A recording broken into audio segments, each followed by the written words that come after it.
என் நெஞ்சில் குடியிருக்கும்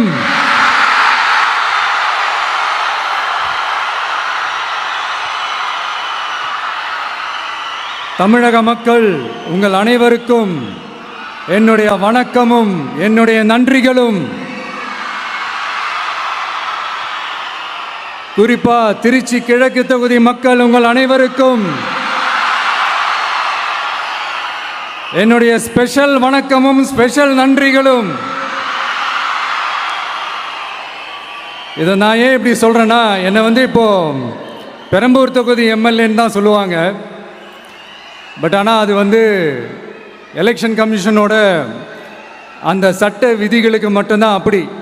ஆனால் என்னை பொறுத்த வரைக்கும், தமிழ்நாட்டை பொறுத்த வரைக்கும், தமிழ்நாட்டுக்கு எப்படி திருச்சி ஒரு இதயம் மாறியோ, அந்த மாதிரி என்னோட இதயத்துக்கு திருச்சி கிழக்கு தொகுதி மக்களும் ரொம்ப ரொம்ப ரொம்ப க்ளோஸ் தான். அதுல எந்த மாற்றமும் கிடையாது. சரிங்களா? எரியுதடி மாலா, ஃபேனை போடு.